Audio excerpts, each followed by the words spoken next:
Hey, Scott Catallo, how are you? I am well, Michael. Good to see you again. Good to see you, brother. I'm eager to speak with you. We got so many cool things to talk about. Scott Catallo, everybody, is a talented architect, a partner in a major law firm in Detroit. And we met through a social connection. And I found out, as you often do when you meet people, I just think sometimes I just gravitate toward people that I know I'm going to like. And Scott's a musician, so we're going to talk a little bit of music as well. And I'm just delighted that we finally got together. I know May's been a busy month for you, brother. It has, it has. It goes in ebbs and flows, as I'm sure your business does. Yeah. Well, thanks for being with me. For those of you watching today on the YouTube channel, don't forget you can listen on the treadmill, walking the dog, in the car, on Podbean and iTunes and all the major podcast platforms. And if you're listening today on a podcast platform, you can watch the video version of all my podcasts on the Michael Angelo Caruso YouTube channel. Scott, Detroit is finishing up. You might have a different view of this because you're at ground zero, but finishing up what has been a remarkable renaissance. We went into the Depression, I think, before any major American city came out last from the recession. We came out of bankruptcy in record time, all due to a guy named Dan Gilbert who has kind of remade the city. You're seeing it close and personal. What perspective can you share with people that are just reading about it and hearing about it and seeing it when they go down there? What happened behind the scenes that put all this together? Yeah, it's a good question and a very broad question. I think being in Detroit, we've had the opportunity to be immersed into the Renaissance that's been taking place. And when I say Renaissance, I really mean up to, the pandemic of the 2019. But our office is at, and it's Norr Architects and Engineers. Our office is at 150 West Jefferson. So we're kind of right in the thick of the financial district there. So we've seen and been part of, that renaissance. And, to your point, Mike, Detroit it can be a challenge. We're very much tied to the auto companies. So even in an architecture firm, when the auto companies aren't doing well, we have a, hard time as well. So it's all kind of symbiotic. So as an architecture engineering firm, we've rode the roller coaster of the ups and downs every 3 to 5 years in Detroit. But I think to your point, one thing that really has changed a lot are really two factors. One, Olympia Development. They're one of the big companies and the juggernauts in the city of Detroit and has been for a long time. They predominantly haven't been, extraordinarily active outside LCA. It's a massive project. But that aside, I think the real shot in the arm for the city of Detroit, to your point, was the advent of Dan Gilbert, quote unquote, coming home because, Detroit was a bit of his home. We have a good relationship with Bedrock and Rocket Mortgage, and we do a lot of projects for them in the city of Detroit. And I think the Renaissance really was amplified by his coming in and buying a lot of buildings. I think he came in and bought 10 or 11 in the first couple of years, and he didn't sit on them. I give him a lot of credit. He renovated them and built them up for then Quicken Loans and now Rocket Mortgage. But One of his famous lines back in the day, I remember him giving a lot of interviews, of course. He was the most popular girl at the dance for a long time. And one of my favorite quotes from him was, um, skyscrapers are the best deal in town. I don't know how you buy a skyscraper, if it's square footage, if it's the number of floors. How do you spec that out? How do you talk about the price of a skyscraper? yeah, well, he came in at probably the best time he probably could have. He was very successful in Cleveland, which is where, he started his monopoly, I guess you could say. Owns the Um, Cleveland Cavaliers. Yeah, and the Cleveland Cavaliers. But when he came into Detroit, he really, from a real estate standpoint, at least, speaking from an architect, uh, couldn't have come in at a better time because at the time, a lot of the buildings that he was purchasing were foreclosures or liquidated buildings. Yeah.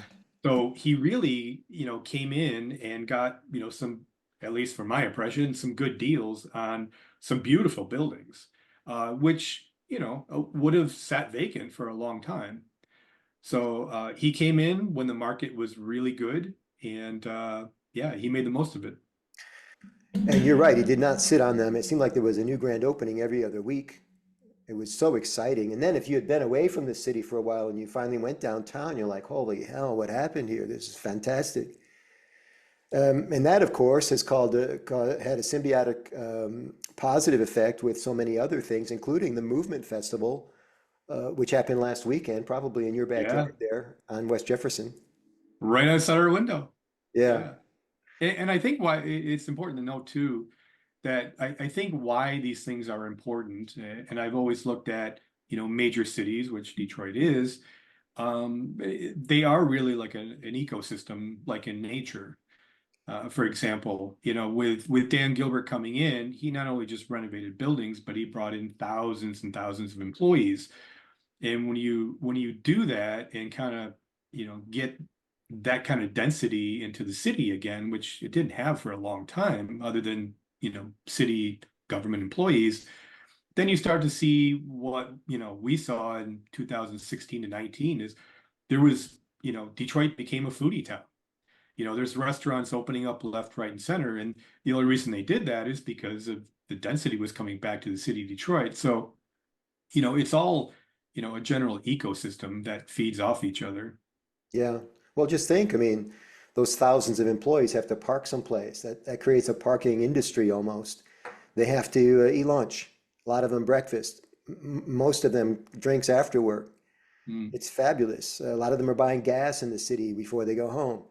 It's just amazing how when you get one little thing going, a bunch of other stuff starts to trip. How did you get into architecture?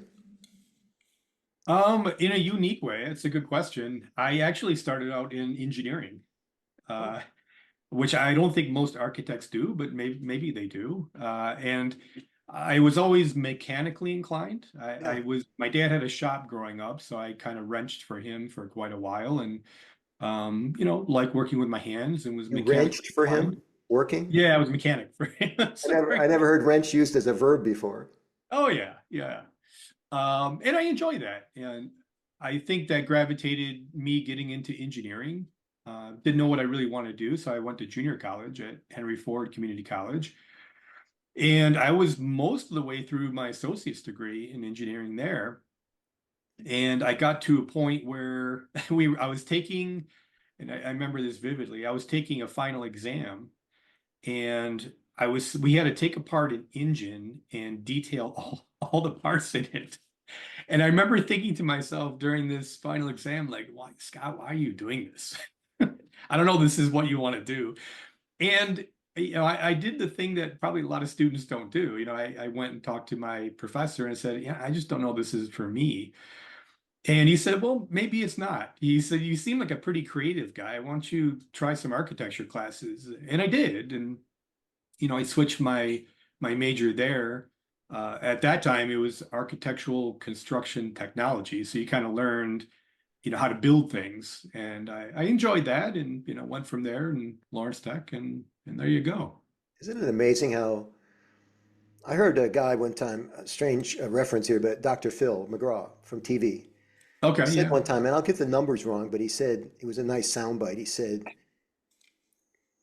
in your life, there will be three seminal moments, five key people, and four important decisions. Hmm. And it got me thinking, like, who are my people? Which mentors or which professors in this case pointed me in the right direction? Because we get off the trail sometimes and we need that person. Sometimes it's a total stranger.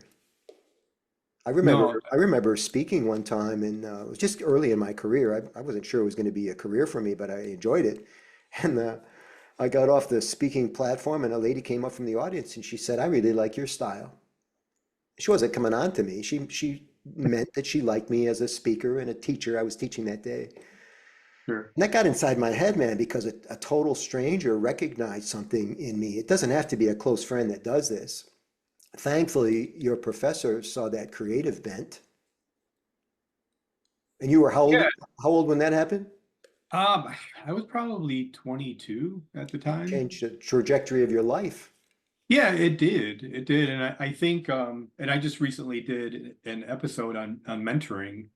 And I think in any field that mentoring is you know, so important. Simply because like you said, nobody gets anywhere alone. And throughout my career, there were many people that helped me. And um, yeah, I mean, you don't get anywhere alone, but I recently, and part of why I did the episode was to illustrate the importance of mentoring. But I had a conversation, I had a coffee with David Arnez. He owns uh, CR Architecture Okay. in Cincinnati. And we were having coffee and we were talking about mentoring and he had his own mentors. And the one thing he mentioned to me is one thing that I think people don't do well is thank or acknowledge the mentors that really helped them out in their field. So the episode that I had, I brought on one of my mentors I've had almost since I got out of college, and I got to interview him, but also at the end had the opportunity to thank him for everything he did in my career. Yeah, it's nice. Mentoring is like this quiet thing that happens, because mentors don't brag about it. Uh, Right. Yeah. mentors don't go, well, that's my protege over there. Yeah. Just don't hear that. And the Yeah. proteges, a lot of them, they don't want anybody to know they had a mentor. They want certain personalities want you to think they did it all themselves. Hollywood's famous for that. Sure. Like the And Hollywood actors, they go, I called so and so, and then I called so and so. No, you didn't call anybody. Your agent called everybody. yeah. And So I'm not that sure person, in your field, Mike, but in architecture, it's a bit unique where your mentor could also be your competitor at another firm, but that's the person that's mentoring you for a long time, which has always been my case for the most part. John Nash called that coopetition, I like that. a blend of cooperation and competition. Yeah. I love it too because we're all in this together. Yeah. Ken Burns, the PBS guy, just did a keynote at a college. Oh yeah, I saw that. Did you watch the whole speech? Yep. I Yep. haven't seen the whole speech, but there was a quote in there about how there is no them. It's just us. We're all in this together. I love that. Yeah. Yeah. No, absolutely. I think we could all use a little bit more of that. Just to finish up on the Detroit Renaissance, a lot of people think that, boy, if we just make pretty buildings and lure people downtown to have dinner, that, our work is done here. But there are some other pieces. Speaking of symbiotic relationship, there's other things that have to happen in a major city for it to cook. Like what? Um, well, the one thing that I've always thought for a long time, again, we're kind of in that part of the financial district downtown, and you know, uh, on the subject that we were just talking about with Dan Gilbert, Olympia, and all the work that has gone down, it's all been downtown. Yeah. But what I'm finding is, as great as it is, because we happen to be downtown, what I'm seeing is it's creating sort of an edge around, the end of the city between downtown and the suburbs. And that, sort of merging has not really kind of spread to the suburbs to some extent. When you say And I've suburbs, you're talking always about the cities that are adjacent, like Ferndale and Melvindale and No, I really mean more like the residential area suburbs okay. that sort of surround the city of Detroit. Yeah, yeah. And I have always felt, and I've been working downtown, man, oh man, even pre-Norr, going back to the mid 90s. And so I've seen, a lot that's taken place in the city. And the one thing I think is always not gotten better is really the educational system, School system, yeah. the school system. And I've always felt as great as the downtown is getting, unless you fix the education and the school system, it is kind of all for naught. Because it is, like I said, it is symbiotic between, the suburbs and the residential areas surrounding downtown and downtown. Yeah. Um, so if that component could be successful, then I think the city of Detroit holistically can be successful. Well, you talk about a problem with hair and teeth. If you thought it was hard to rebuild the business district in downtown, the school system's got to be a 100x problem. I mean, I Yeah. know I'm old enough to remember, and you are too, governors trying to take over the major cities' school systems because the school system couldn't figure it out, the city couldn't figure it out. They needed help. Like I don't know if they, it's too simple probably to say they couldn't get out of their own way, but you're dealing with one of the strongest unions in the country, the NEA, the National Education Association. Um, you're talking about people that are really dug in, Yeah. limited resources. I mean, even the problem, like in architecture, you go, who's my customer? Well, it's the person who's paying to build the building or do the remodel. Who's the customer in education? Is it the parents? Is it the student? Is it the taxpayers? It's not an easy model to figure out. No, it's a complex one, and taking the socioeconomic factor out, the political factor out, taking all those kind of entities out of the equation, I always come back to the same solution to a lot of problems and a lot of challenges is leadership matters, and leadership always matters. And I think to solve that problem, you need really, really strong leadership. Yeah, let's get on that in Detroit for sure. Yeah, I'd love it. So Nor's, involved with all of this infrastructure and beautiful buildings. What do you got, a signature building we can talk about? Something that you guys are proud of? Mm, hmm. Don't In, hesitate too long. in Detroit or the outskirts? Oh, that's right. You're not just working in Detroit. Yeah, we're a global company, so we have offices all over the world, and yeah, I mean, What's your most famous project? Maybe the one with the most notoriety.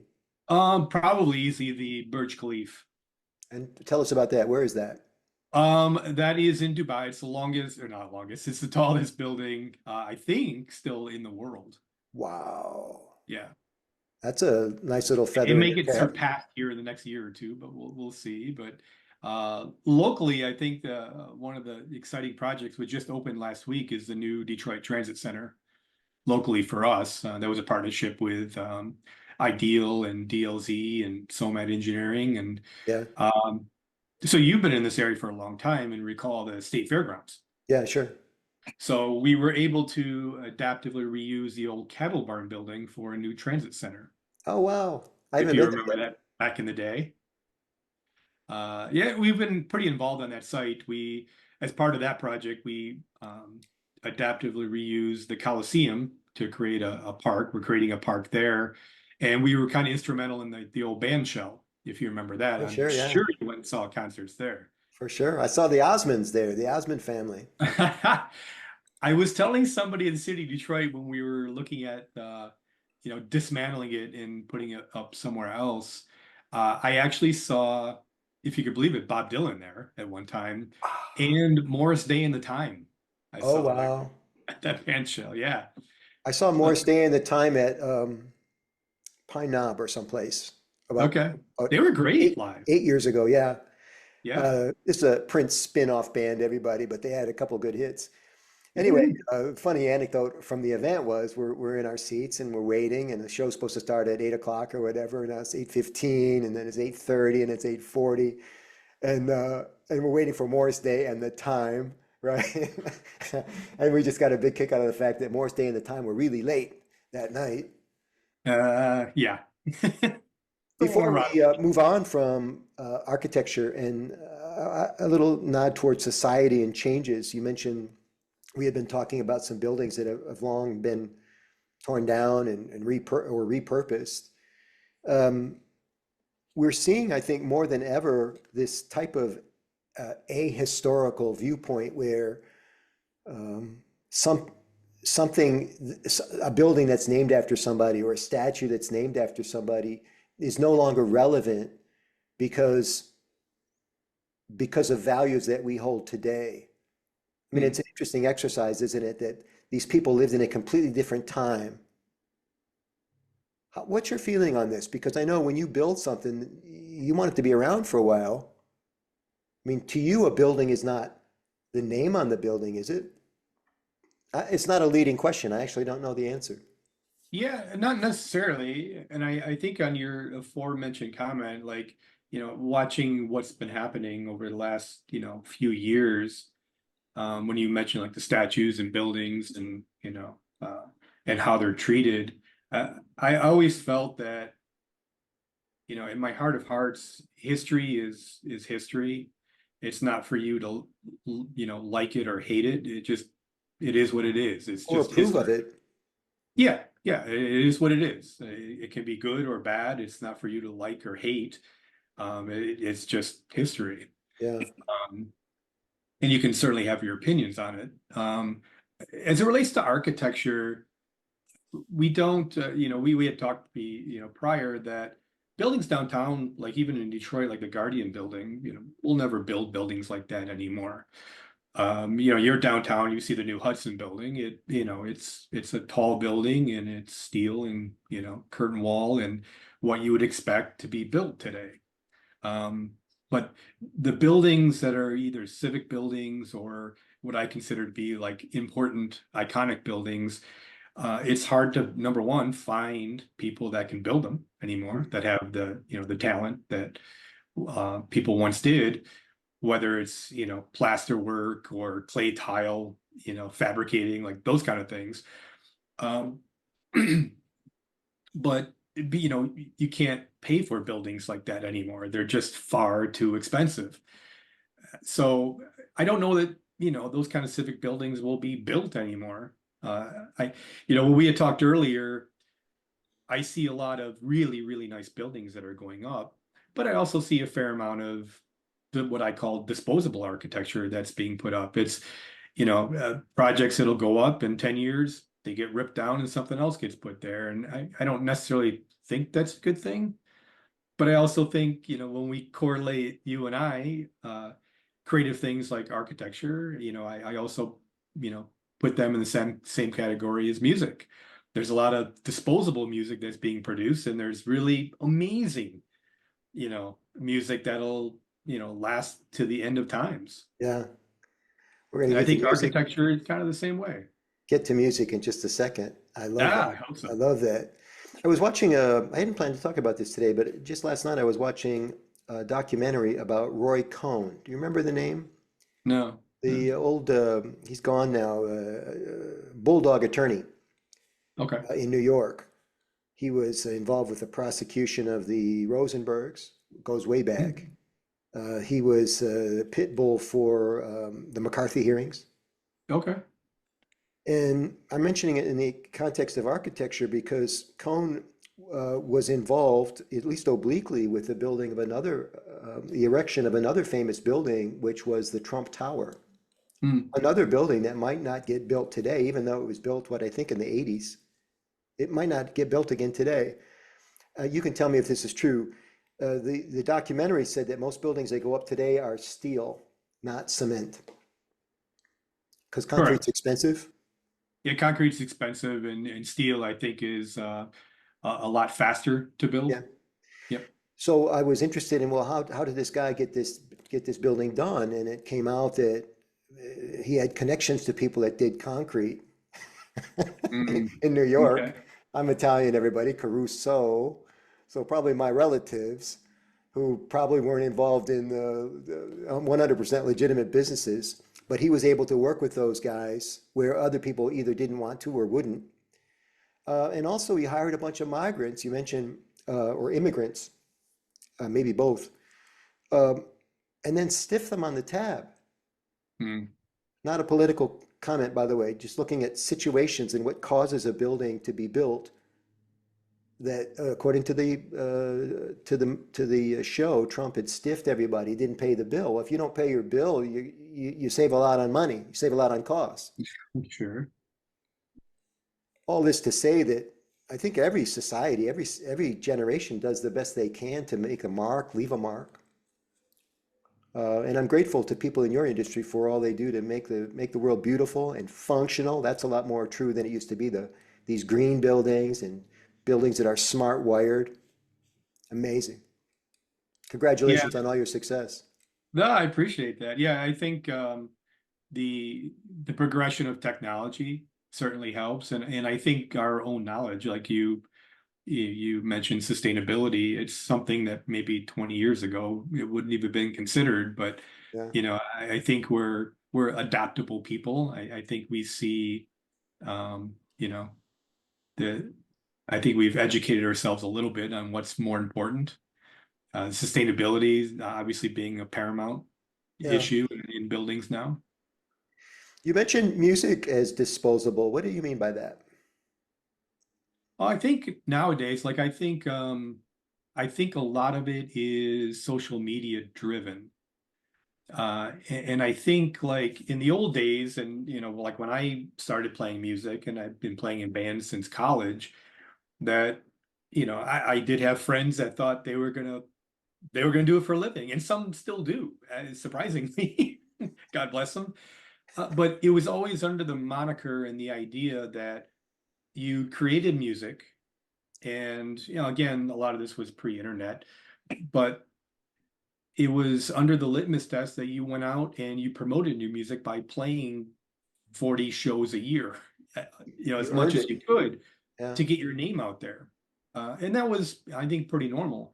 And then with the advent of the internet, and especially like, I'll talk about my early days in bands, like with MySpace, you had the ability to promote, your music. And that helped, but you still had to go out and support the music that you were creating. And again, for me, music, same with architecture, it's all about self-expression. I think that's why most people get into either of those. One is a career, one is maybe a career, but more an outlet or cathartic outlet.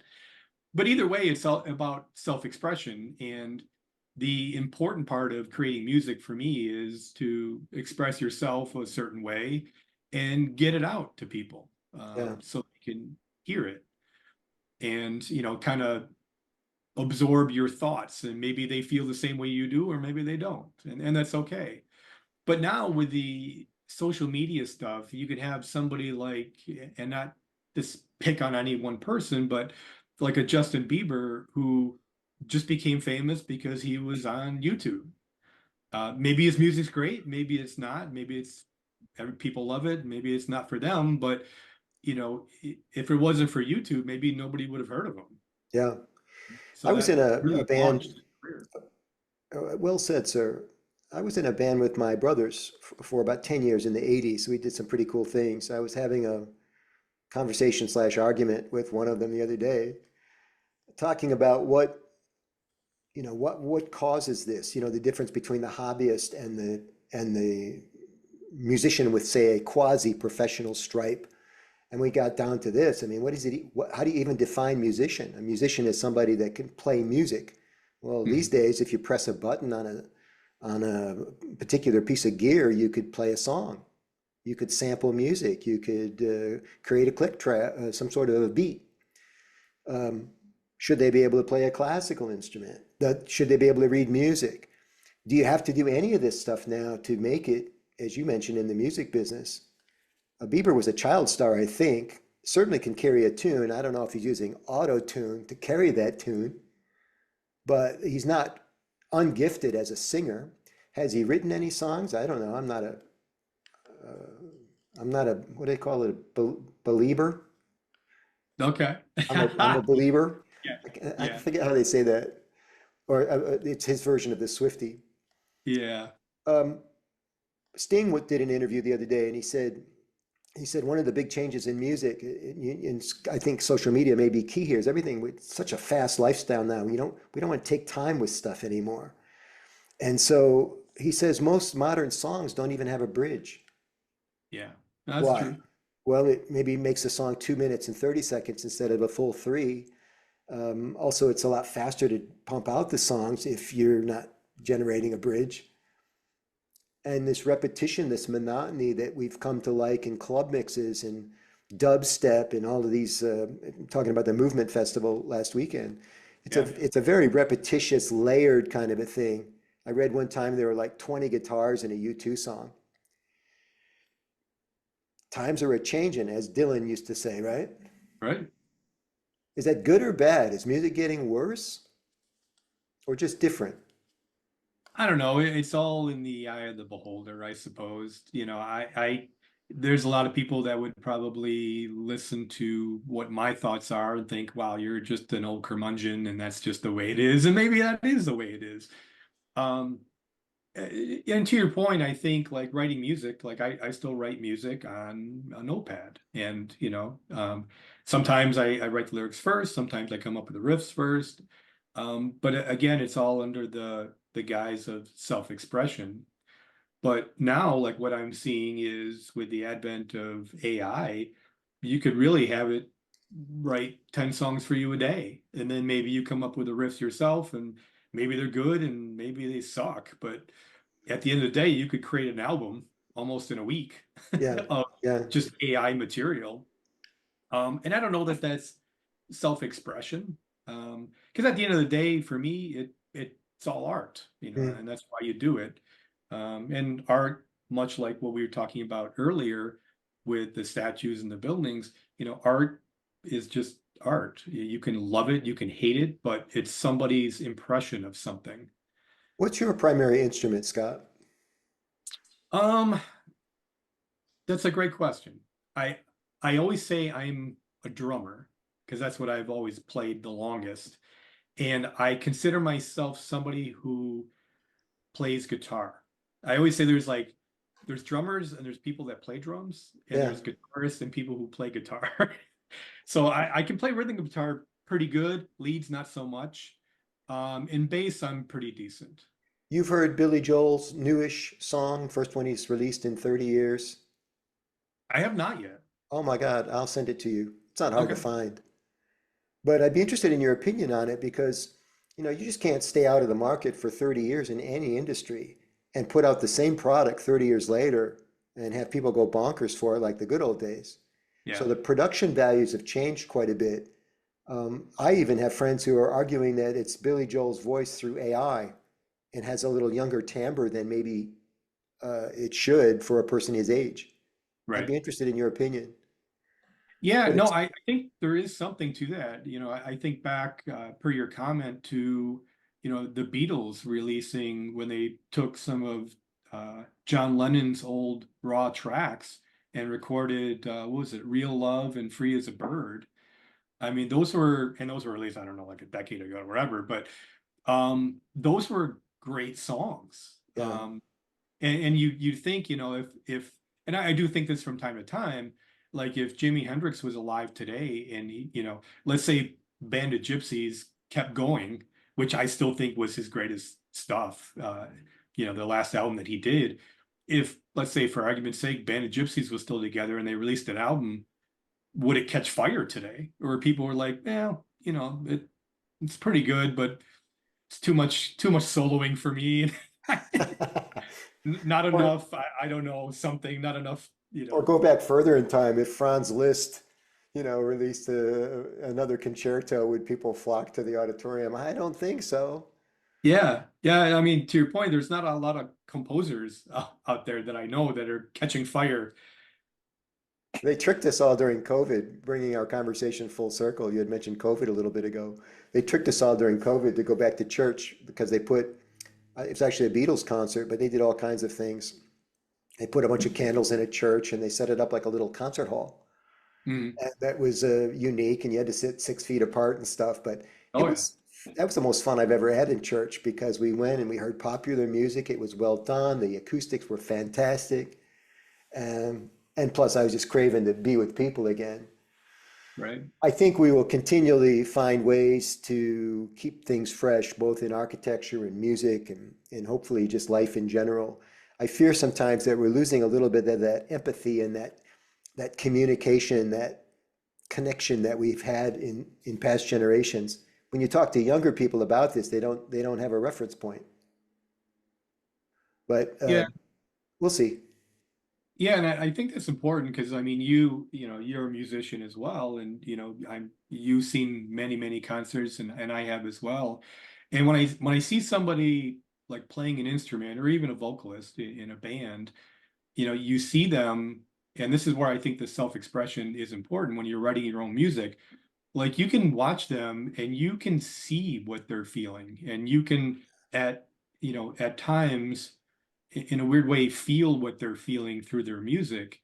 And and I don't know, and maybe again, it's I'm becoming an old curmudgeon, but like when I watch these music award shows, in the last I don't know how many years, it's less and less where I see anybody holding a musical instrument anymore.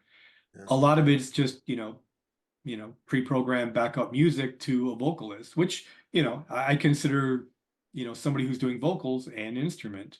But I don't know necessarily people are feeling what they're feeling. But I think music is different now. And one of the things that, we hadn't talked about is, I DJ a little bit, mostly like at my kids' high school and stuff like that. And over the years, what I'm finding is the kids as much don't dance to the music anymore as they just want to listen to it Wow. and kind of mimic Wow. it and sing it. You're the first person to tell me that. So that's another form of expression that might be slipping away, dancing. Yeah, it seems to be. Like I think back to my old high school dances, and I'm almost embarrassed to say then it was like all breakdancing. But it was a form of, again, self-expression to music. Yeah. But I don't see that anymore. I see people just kind of gathered in clumps, just listening to the music and maybe reciting the words. Maybe that's okay. It's just different. And maybe that's okay. Yeah, Yeah, times are changing. a Uh, little bit. I've enjoyed our conversation, man. Where can people hear your music? Well, that's a good question. I think the rockabilly psychobilly band that I was in was I think it's still on iTunes. It was called Graveside Manner. Uh so Graveside I Manner, think like bedside manner. yep, exactly. Okay. And yeah, we did I think we did two studio albums and yeah, that was a lot of fun. We toured a lot, probably more than I should have with a, full daytime job. But I was younger then, so who cares? Yeah, and the other band I played in, I did rhythm guitar. Well, in Graveside I played drums, and I did a little upright work too, and wrote many of the songs that were on those albums. And the other band, Drunken Monkey, we just played a lot of shows. I played rhythm guitar with them and drums, depending on, what was needed, and that was classic rock, blues. So Love it. And you've got yeah, a podcast. I want people to check it out. It's called yeah. Where Do We Go From Here.com. Yes, where do we go from here with Scott Catallo? And I appreciate that. Yeah, when you talk about, we were talking about music and it being a cathartic element sometimes. I was last year at the point where I needed a new challenge and I needed something more cathartic than just playing music in my on my back deck in garage. So I started my own podcast. And it's again, where do we go from here with Scott Catello? And it's on pretty much every platform. I love my podcast, but not for the reason most people think I do. Uh, Again, back to expression. We have to find ways to express ourselves. This is a form of expression. And I Absolutely. enjoy talking with people. You and I don't know each other that well. I'm getting to know you. Yeah. And this has been an opportunity for both of us to do that. Without my podcast, we wouldn't be talking today. Hopefully, there'll be people that watch and listen to the architecture section or the music section or the section about change. It's just I just love embracing this new technology and finding ways to hopefully turn on some light bulbs for other people. Yeah, you hope so. And I think you're doing a fantastic job at it. And Thank you. looking forward to having you on my podcast here pretty soon. But yeah, to all those elements that you mentioned, this is a great connection. I mean, you and I met at the DEC event and connected there. But yeah, this is a great way to get to know people. Yeah, for sure. Shout out to the Detroit Economic Club. Yeah. One of the best things I've done in a long time was join that organization. A lot of quality people there, including you, sir. Thank Where you. do we go from here with Scott Catallo is the podcast. Scott, thank you so much for making time today, and I'll see you soon, brother. Thank you and appreciate your time. Thank you.